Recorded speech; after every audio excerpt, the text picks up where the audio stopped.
स्वागत है आप सभी का एक और नई वीडियो में। आज का वीडियो बहुत ही इंटरेस्टिंग होने वाला है क्योंकि मैं आपको दिखाने वाला हूं इस बाइक से इस बाइक तक के सफ़र में जितने भी मैंने एक्सेसरीज लगवाई हैं, उसके ऊपर कितना खर्चा आया है, वो सब मैं आपको दिखाने वाला हूं। क्योंकि हम जब भी बाइक खरीदते हैं ना, तो हमारे दिमाग में ना एक ही सवाल आ रहा होता है कि हम एक्सेसरीज जो है वो एजेंसी से ही लगवाएं या फिर हम बाहर से लगवाएं। मैंने कुछ एसेसरीज एजेंसी से लगवाई थी जब मैंने बाइक खरीदी थी, तो मैं आपको बताऊंगा कि कौन कौन सी एसेसरीज वो थी जो मैंने ली थी एजेंसी से और कौन सी एसेसरीज मैंने 4 महीने बाद अपनी बाइक पे लगवाई थी और वो लगवाई थी मैंने बाहर से। तो वो सभी एसेसरीज मैं आपको दिखाने वाला हूँ। सबसे पहले तो आप ये देखो, ये मैंने डाली हुई है 365 डेज ऑफ क्रूजर। ये मुझे रॉयल एनफील्ड ने दी थी जब मैंने जलंधर में राइड करी थी और अपनी नेक्स्ट मंथ 1 साल हो जाएगा अपनी सुपर मीटियोर 650 को। बहुत ही अच्छा लग रहा है कि 1 साल हो गया है मुझे बाइक चलाते हुए। अपनी जो मेरा मतलब ड्रीम था कि मैं भी ऐसे बाइक चलाया करूं, तो काफ़ी अच्छा लग रहा है, काफ़ी अच्छी एनर्जी आ रही है उसको चलाने से।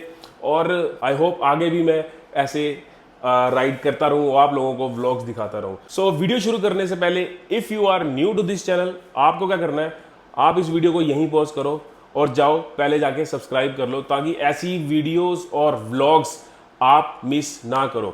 सो शुरू करते हैं अपनी आज की वीडियो। सबसे पहले तो जब मैंने बाइक खरीदी थी, मैंने खरीदी थी लास्ट ईयर जून में और ये मुझे पड़ी थी, इसका जो प्राइस मुझे एजेंसी में पड़ा था वो पड़ा था 4,10,000 के आसपास मुझे ये पड़ा था।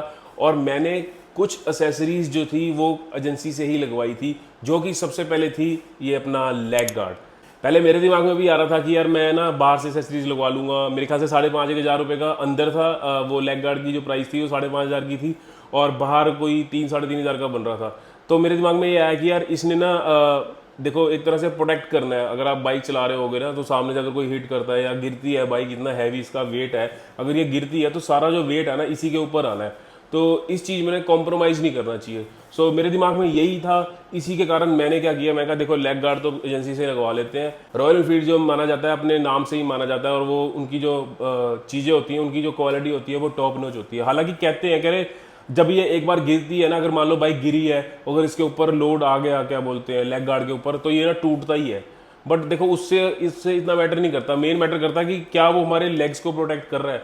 तो ये चीज़ मेरे दिमाग में थी, तो मैंने सोचा क्यों ना हम लेग गार्ड जो है वो हम सीधा कंपनी से डलवा लेते हैं, ताकि इन चीज़ों के देखो दिमाग में ये चीज़ आए ना। हमें बाइक चलानी है तो बाद में ये चीज़ ना रहे यार, बाद में रिग्रेट रहे कि यार ये चीज़ अंदर से लगवा लेते तो ज़्यादा ठीक रहता। तो इसलिए मैंने क्या किया, मैंने ये लेग गार्ड जो था ये मैंने एजेंसी से डलवा लिया। सेकंड चीज़ थी ये बैक रेस्ट। ये भी मैंने एजेंसी से लगवाया। ऑब्वियसली जो पिलियन राइडर होगा ना, उसकी जो सेफ्टी है वो भी प्रायोरिटी है। ऐसा नहीं है कि ना आप लोकल कोई भी उठा लो, पता लग रहा चलते चलते वो खुल गया। हालांकि ऐसा होता कम है, लेकिन जो ब्रांडेड होते हैं ना, उनकी जो क्वालिटी होती है अगेन वो भी टॉप नॉच होती है। तो मैं नहीं चाहता था कि पिलियन जो है वो कहीं ना कहीं अनसेफ रहे।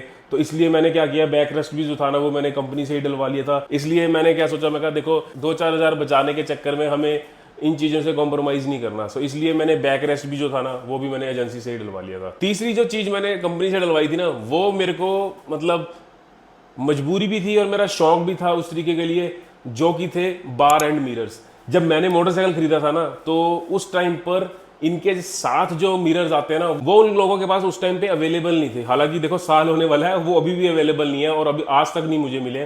तो वो जो बाइक ना विदाउट मिरर्स खाली खाली सी लग रही थी, तो मेरे को था कि यार मैं मिरर डलवाऊं। और उस टाइम पे वो मिरर्स वहाँ पे अवेलेबल नहीं थे उनके पास। तो बार एंड मिरर अवेलेबल थे और मुझे देखने में भी अच्छे लग रहे थे, उनकी क्वालिटी भी अच्छी लग रही थी।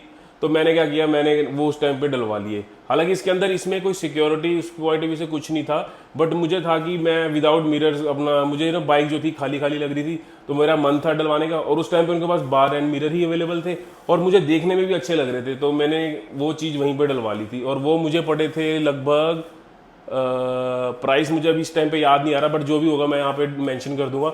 और वो मैंने सिर्फ शौक के तौर पे डलवाए थे। इसके अंदर कोई भी सिक्योरिटी पॉइंट ऑफ व्यू से कोई भी पॉइंट नहीं था। तो अगर आप भी अगर बाइक ले रहे हैं और आपका बजट है और आप चाहते हो कि बार एंड मिरर डलवाने हैं, तो आप एजेंसी से भी डलवा सकते हो। बट बाद में जब मैं दिल्ली गया था, जब मैंने एसेसरी डलवाई थी, सेम मिरर सेम क्वालिटी के मिरर मुझे वहाँ मिल रहे थे और प्राइस बिल्कुल ही जेन्युइन 500-700 रुपये के थे। आप देख के कह ही सकते कि वो ओरिजिनल नहीं है। मैं लेके भी आया था अपने फ्रेंड के लिए और काफ़ी अच्छे अभी तक उसके वो चल रहे हैं। तो इन चीज़ में अगर आप चाहो तो ये चीज़ एक्सक्लूड कर सकते हो। अगर आप बाइक ले रहे हो तो आपको ज़रूरी नहीं है कि ये मिरर जो है वो एजेंसी से लेने। हाँ, लेग गार्ड हो गया, बैक रेस्ट हो गया, ये आप डलवा लो कंपनी से, थोड़ा सा सेफ्टी पॉइंट ऑफ व्यू से ठीक रहता है। नेक्स्ट चीज़ जो मैंने डलवाई थी वो थी सम्प गार्ड। अगेन ये भी सेफ्टी पॉइंट ऑफ व्यू से लिया था। सम्प गार्ड ने क्या करना है, जो आपका इंजन है उसको प्रोटेक्ट करना है। कहीं खड्डे खुड्डे आ गए, वैसे भी बहुत इंटरनेट पे सुनने को मिलता है कि इसका ग्राउंड क्लियरेंस कम है, तो चांसेस ना बहुत ज़्यादा होते हैं कि गाड़ी जो है नीचे ना लग जाए। तो अगेन सम्प गार्ड जो था मैंने रॉयल एनफील्ड से डलवाया था। अगेन मेरे दिमाग में यही था कि यार जो कॉम्प्रोमाइज़ है वो पे हमें क्वालिटी से इन चीज़ों में कॉम्प्रोमाइज़ नहीं करना। और इसका जो प्राइस था ये मेरे ख्याल से 1500 रुपये के आसपास मुझे पड़े थे। तो आई थिंक यही 4 चीज़ें थी जो मैंने डलवाई थी। और उस टाइम पे इन चीज़ों को डलवा के जो अपनी बाइक की लुक थी वो कुछ इस तरीके की थी। फिर उसके बाद मैंने इसको चलाया 3-4 महीने बाद, जब होता है ना जब मन करता रहता है मॉडिफिकेशन वगैरह करवाने का, तो ऑब्वियसली मैंने कोई ऐसा मॉडिफिकेशन नहीं करवाई, कोई एग्जॉस्ट चेंज नहीं करवाए। हालांकि मेरा मन बन रहा था कि मैं इसको एग्जॉस्ट जो है चेंज करवाऊं, बट जैसे जैसे मैं इसको चला रहा हूँ ना मैंने नोटिस किया कि अब इसकी आवाज़ जो है ना और इम्प्रूव होती जा रही है। तो मुझे अभी तक ऐसा लगा नहीं है कि मैं एग्जॉस्ट चेंज करवाऊँ। हाँ, कभी फ्यूचर में चुल मचेगी तो ज़रूर चेंज करवाएंगे, बट फिलहाल के लिए जो मैंने कंपनी से जब मैंने गाड़ी निकलवाई थी तो सिर्फ यही चीज़ें थी जो मैंने एसेसरीज में ऐड ऑन करवाई थी। फिर उसके बाद 4 महीने बाद मैं जब दिल्ली गया था, अगर आपने मेरा DBBR वाला व्लॉग देखा होगा तो आपको पता होगा कि मैं दिल्ली गया था। वहाँ जाके मैंने रॉयल बुलेट वालों के पास जाके कुछ एसेसरीज और ऐड करवाई थी। जो कि सबसे पहले थी वो थी एक नकल गार्ड।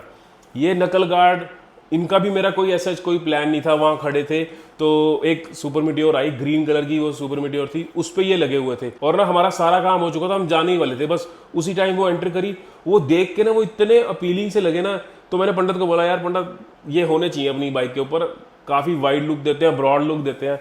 तो हमने पूछा, वो उस टाइम पे मेरे ख्याल से 3200-3500 रुपये के थे। तो हमने बोला कि ये इंस्टॉल कर दो, तो वो उसने हमारे को वो इंस्टॉल करके दिए। जब वो इंस्टॉल भी किए थे ना, और मुझे याद है जब हम जा रहे थे वहाँ से तो क्या हुआ कि हमने नोटिस किया जो क्लच था ना, जब उसका क्लच का जो लीवर होता है वो जो छोड़ते थे ना, तो वो उस नकल गार्ड पे जाके लग रहा था।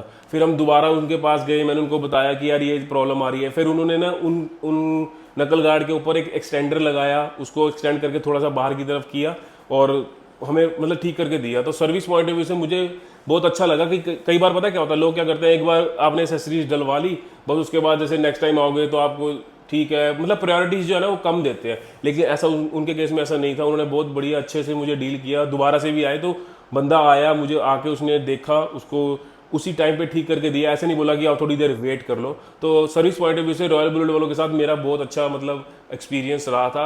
हालांकि वीडियो इसके ऊपर कुछ नहीं है, बट मेरा पर्सनल एक्सपीरियंस था तो मैंने आप लोगों के साथ शेयर कर दिया कि रॉयल बुलेट वालों की सर्विसेज टॉप नॉच है। खैर बैक टू द पॉइंट, पहली जो चीज़ मैंने बाहर से एसेसरीज लगवाई थी वो थी नकल गार्ड। उसके बाद ये मैंने विंडशील्ड लगवाया था वहीं से, ये भी रॉयल एनफील्ड का ही था। अब देखो कई बोलेंगे ये असली है नकली है, मुझे नहीं पता, बट क्वालिटी जो थी ना हाथ लगाने के बाद पता लग जाती है। और उसकी बिल्ड क्वालिटी भी ना मुझे लग रही थी कि ये रॉयल एनफील्ड के कंपैरेटिवली है। तो ये भी मैंने वहीं से लगवाई थी। और इसकी जो ये कर्व्स थी और ये जो इसका जो मटेरियल था जिसके साथ ये अटैच किया था, काफ़ी सॉलिड लग रहा था देखने में। और जब मैं इसको चला के भी, अब जैसे चलाता भी हूँ ना मैं इसको अब, तो पता लगता है कि जो विंड ब्लास्ट है ना वो कम हो गया एज कंपेरेटिवली जब मैंने स्टार्टिंग में ली थी विदाउट मैं विंडशील्ड चला रहा था। क्योंकि हाईवेज पे जब चलते हैं ना और तब फील होती है कि हाँ ये विंड ब्लास्ट बहुत आपको आगे लगता है। तो ये विंडशील्ड मैंने इसी पर्पज के लिए लगाई थी। और इसके बीच में ये थोड़ा सा इन्होंने वेंटिलेशन सा दिया होगा, तो ऐसा नहीं है कि विंडशील्ड जो है हिलती रहेगी, प्रॉपर आपकी जो हवा है वो बिल्कुल कट के निकलती है, आपको फील ही नहीं होती कि विंड ब्लास्ट आपको लग रहा है। तो ये भी चीज़ जरूरी थी, तो मैंने बाहर से लगवा ली थी। तो इसमें देखो सेफ्टी का कोई कंसर्न नहीं था, बस ये था कि आपको एक तरह से हवा नहीं लगेगी, उस चीज़ को थोड़ा सा प्रोटेक्ट करने के लिए लगवाना था। और बाहर मुझे ये अच्छे रेट में मिल गया था, शायद 3-1 रुपये का था, तो मैंने ये खरीद लिया था। और ये भी बहुत ही अच्छी मुझे इन्वेस्टमेंट लगी कि अपने बाइक पे जो मैंने करी। अगली चीज़ जो मैंने बाहर से लगवाई थी वो थी ये ऑयल कैप। ब्लैक कलर की एक ऑयल कैप थी, हालांकि इसकी इतनी ज़रूरत नहीं थी, बट ये ना अलग से दिखती है। तो कई बार क्या होता है कि शरारती बच्चे होते हैं, देख लिया किसी ने ऐसी चल बैठे बैठे खड़े हैं बाइक के पास, खींच दिया है ना, वो लीकेज वीकेज होने के चांसेस रहते हैं। एडिशनली जैसे अपनी बाइक जैसे ब्लैक कलर की भी है, तो ये ब्लैक कलर का कवर सा था, तो ये मुझे ऐसा लग रहा था कि थोड़ा सा ब्रांडिंग के साथ मैच कर जाएगा, ब्लैक टू ब्लैक हो जाएगा, इसलिए मैंने ये कवर भी लगवा लिया था। तो प्रोटेक्शन पॉइंट ऑफ व्यू से भी अपना हो गया, और थोड़ा सा कलर जो है उसके साथ मर्ज करने के लिए अलग से हाईलाइट ना हो, तो ये वाला काम भी इसके साथ पूरा हो गया। तो मैंने ये कैप जो है ये लगवाई थी। ये कुछ ज़्यादा महंगी नहीं थी, 300 रुपये की थी। और अगली चीज़ जो मैं वहाँ से खरीदी थी वो थी सैडल बैग मैंने खरीदे थे। पहले मेरा और था कि मैं उसके पाइनियर लगवाऊं, बट पाइनियर में था कि उसका लिए पूरा फ्रेम तैयार करना था, फिर उसको निकालने का भी झंझट था, तो और ऑब्वियसली प्राइस उस टाइम पे उसका ज़्यादा भी था, तो मेरा बजट इतना नहीं था। तो मैंने क्या किया, मैंने ये सैडल बैग ले लिए। 25 लीटर एक साइड इसमें आप सामान भर सकते हैं, तो काफ़ी स्पेशियस सा है। और अभी तक मैंने इसको इतना इस्तेमाल भी नहीं किया कि मैं बिल्कुल भर के लेके जा रहा हूँ। जब चक्राता गए थे तब लेके गए थे, एक साइड जिसमें मैंने अपना कपड़े वगैरह डाल लिए थे, दूसरी साइड मेरे गैजेट्स वगैरह थे, और साथ में मेरे पास ये टैंक बैग भी है। तो अभी तक इसका इतना यूज़ हो नहीं पाया, बट बहुत जल्दी यूज़ होने वाला है, क्योंकि अभी जब ये सीज़न थोड़ा सा ठीक होगा गर्मियों का, तो मेरी एक राइड बनने वाली है, बहुत ही लंबी राइड होगी अब तक की। सो आई होप वहाँ पे इसका इस्तेमाल किया जाएगा। और इसके अलावा और कुछ मैंने बाइक में जो मिस कर दिया हो, आप लोगों को बताना रह गया हो। हाँ, एक ना मेरे पास कमेंट भी आया था कि जब आप ये नकल गार्ड लगवाते हो, तो जो इसके एक्चुअल में जिसके साथ जो वो बार जो हैंडल के कॉर्नर्स पे जो एल्युमिनियम की सिल्वर कलर की कॉयल सी लगी होती है वो उतरती है। तो भाई हाँ, वो उतरती है। उसको उतारने के बाद ही उन्होंने वो एक्सटेंडर सा लगा के इस नकल गार्ड को सेटअप किया था। तो जैसे कि आप इस वीडियो में देख भी सकते हैं कि वो इस टाइम पे यहाँ नहीं लगा हुआ। दूसरी चीज़ मैं आपको दिखाता हूँ, वो है ये हॉर्न। पहले इनिशियली जो रॉयल एनफील्ड ने दिए थे वो सिंगल हॉर्न था इसके साथ, और आवाज़ भी उसकी जो थी वो इतनी खास नहीं थी, मतलब सिंगल हॉर्न की थी। और उसकी जो आई गेस साथ में आती है वो 40 या 50 dB का आता है। लेकिन ये जो है ये दोनों हॉर्न मिला के ये 90 dB का है, और इसका जो और इसकी जो आवाज़ अब काफ़ी अच्छी है और काफ़ी इम्प्रूव हो गई है पहले से।